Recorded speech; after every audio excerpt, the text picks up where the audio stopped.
दोस्तों नमस्कार। आज 26 जनवरी है। सबसे पहले तो आप सबको बहुत शुभकामनाएं। देश को सलाम, सैल्यूट। भारत माता की जय, वंदे मातरम, जय हिंद। सब नारे जो आज़ादी के आंदोलन में लगे, सब बोलने का जी करता है आज, क्योंकि इस गणतंत्र ने हमें जो दिया, एक नागरिक के रूप में, एक नागरिक सम्मान का, नागरिक अधिकार का अवसर, संविधान के जरिए हमें अपने उत्थान का जो अवसर दिया और एक स्वतंत्र नागरिक के रूप में, स्वाभिमानी नागरिक के रूप में सम्मान पाने का और देश में अपना स्थान बनाने का जो अवसर दिया, उसके लिए हम सब आज नतमस्तक हैं तिरंगे के सामने, अपने देश के सामने। लेकिन बात सियासत की है और इस समय तो सियासत अपने शीर्ष पर है। इंडिया अलायंस को लेकर के रोज मामला गुत्थम गुत्था है और सियासत the game of power. Mamata Banerjee कुछ बोल रही हैं, नीतीश कुमार कहीं जा सकते हैं, जाने के लिए लोग बोल रहे हैं, या अरविंद केजरीवाल क्या करेंगे, राहुल गांधी की भारत जोड़ो न्याय यात्रा क्या हासिल करेगी, मोदी का अपना मंदिर का मास्टर स्ट्रोक कितना कामयाब होगा, और उसके बाद कर्पूरी ठाकुर को भारत रत्न देने का दाव कितना दमदार है। ये तमाम सवाल अभी हवा में तैर रहे हैं।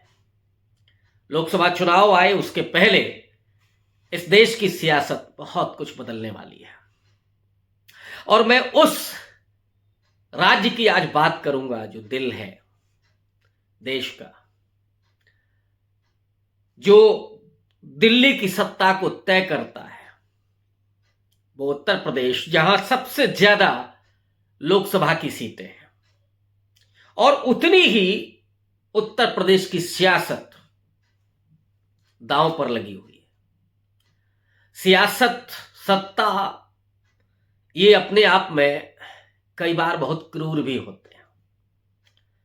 अब कितनी वैचारिकी कहां बची है ये कहने की जरूरत नहीं है, और जो वैचारिक है उसकी सियासत में कोई जगह नहीं है, ये भी सबको पता है। लेकिन बहरहाल उत्तर प्रदेश में बीजेपी विधानसभा में सत्ता में है, लोकसभा में उसे 62 सीटों, और उनके गठबंधन की हम बात करें अनुप्रिया पटेल के साथ मिलकर के तो 64 सीटें उत्तर प्रदेश ने दी पिछले लोकसभा चुनाव में। वो तब जब सपा और बासपा का गठबंधन था। बासपा को 10 सीटें मिली थी, सपा को 5 सीटें मिली थी। लेकिन ये 2024 है और उत्तर प्रदेश वो स्टेट है जहां पर विपक्ष और सत्ता दोनों की निगाहें हैं। अगर विपक्ष कमजोर रहता है तो नरेंद्र मोदी की उम्मीदें उतनी ही बनी रहेंगी लेकिन अगर उत्तर प्रदेश से बीजेपी का पांव उखड़ता है, जमीन अगर दरकती है, तो फिर दिल्ली दूरस्थ है, दूर, बहुत दूर है।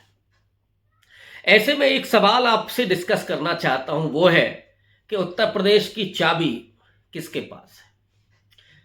कांग्रेस पार्टी जब राहुल गांधी भारत जोड़ो न्याय यात्रा लेकर के आएंगे और 11 दिन उत्तर प्रदेश में वो होंगे, बनारस से दाखिल होंगे, आगरा से दूसरे स्टेट में जाएंगे, इस दरमियान जो राहुल गांधी उत्तर प्रदेश में जस्टिस का सवाल उठाएंगे, इंडिया अलायंस के लोगों के साथ मिलेंगे, उसमें हो सकता है कि कांग्रेस पार्टी को एक ऊर्जा मिले। लेकिन वो कांग्रेस पार्टी कितना हासिल कर पाएगी इसको लेकर के अभी संदेह है, और इसलिए है कि उत्तर प्रदेश में उसके पास संगठन नहीं है।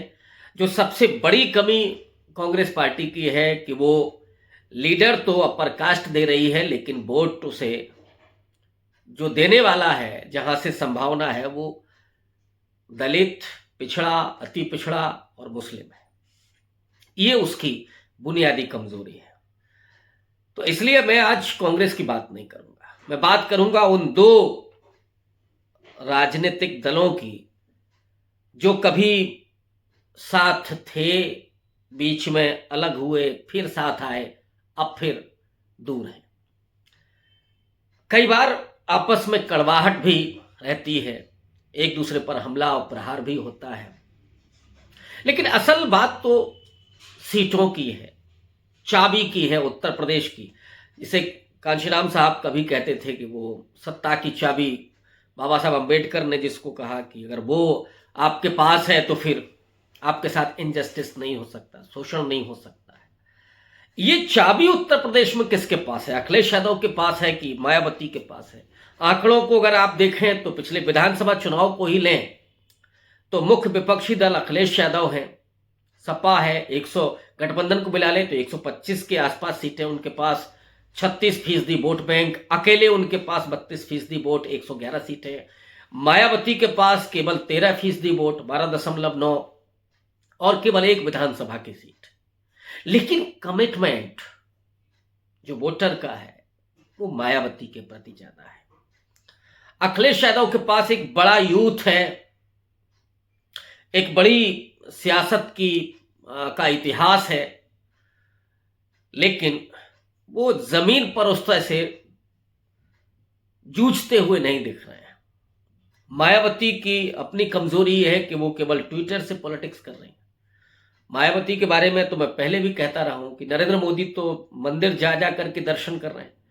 मायावती वो शख्सियत है इस देश में कि जो केवल अपने समाज को दर्शन भर दे दे वो सियासत पलट जाएगी, लेकिन वो ऐसा करेंगी इसकी संभावना भी नहीं दिखती है। तो ऐसे में पकड़ किसकी है?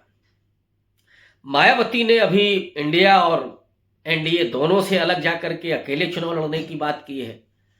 ममता बनर्जी भी अब कहने लगी हैं, तो बहुत सारे लोगों को ये सवाल पूछने का अवसर मिल रहा है कि अब भाई जब आप मायावती पर आरोप लगाते हैं, माने जो विश्लेषक हैं, अब वो ममता बनर्जी के लिए क्यों नहीं कह रहे हैं कि वो बीजेपी की बी टीम है? और इसीलिए मैं कहता हूं कि मायावती या कोई भी हो, कोई बी टीम नहीं होता है। और मायावती के बारे में तो बराबर मैं कहता हूं कि बहुत अच्छी रणनीतिकार वो हैं। वो बात अलग है कि संघर्ष उन्होंने छोड़ दिया। अगर वो केवल समाज के बीच आ जाए तो वो आज भी उतनी ही ऊर्जा पैदा करने की हैसियत में है। वो समाज आज भी खड़ा हो जाएगा उनके साथ। तो ये जो कमिटमेंट रहा है, जो कैडराइजेशन हुआ है उनके अपने वर्कर्स का, तो एक बड़ा कैडर उनके पास है।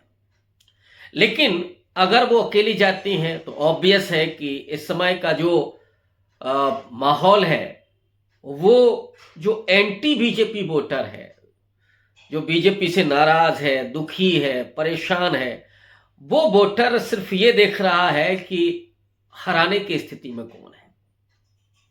अगर सपा और कांग्रेस आरएलडी एक साथ आते हैं तो ऑब्वियस है उसमें फिर समाजवादी पार्टी ज्यादा मजबूत दिखाई पड़ेगी, उसकी अपील ज्यादा होगी, उसका ज्यादा आशा उसके प्रति होगी, उम्मीद ज्यादा उसके प्रति होगी। तो आप कह सकते हैं कि फिर अखिलेश यादव के पास चाबी है उत्तर प्रदेश की। और अखिलेश यादव ने फैसला भी एक लिया है, सबसे पहले उत्तर प्रदेश में अपने सीट पर प्रत्याशी घोषित करने का काम उन्होंने लखनऊ में किया। रविदास मेहरोत्रा को अपना प्रत्याशी भी उन्होंने बना दिया है। एक अच्छी स्ट्रेटजी है कि आपको चुनाव में जाना ही है तो ऑब्वियस है जिसको चुनाव लड़ना है उसको आप तैयारी करने का अवसर दें। मायावती के जो वर्कर्स हैं, जो कैडर है, वो लगातार काम कर रहा है, वो दिख नहीं रहा है लेकिन वो काम उनका चल रहा है। ऐसे में महत्वपूर्ण सवाल ये है कि उनके पास जो टिकट लेने वाले हैं वो किसको ये जिम्मेदारी सौंप रही है, और उसको अगर वो पहले जिम्मेदारी दे दें तो शायद बीएसपी एक मजबूत एक तरह से कहें उम्मीद के रूप में सामने आ सकती है। लेकिन फिलहाल अभी परिस्थितियां इस तरह की हैं कि जिसमें आप ये नहीं कह सकते हैं कि बीएसपी के साथ कितना वोटर है, क्योंकि अभी इंडिया अलायंस की कोई सूरत उत्तर प्रदेश में स्पष्ट नहीं हुई है।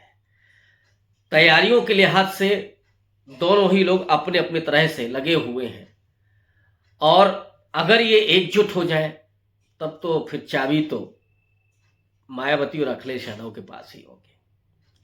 लेकिन अगर अलग अलग हैं तो निर्भर करेगा कि कौन बड़े चंक में है, कौन इंडिया अलायंस के साथ खड़ा है, उसको ज़्यादा उम्मीद के साथ वो जो मतदाता है वो देखेगा।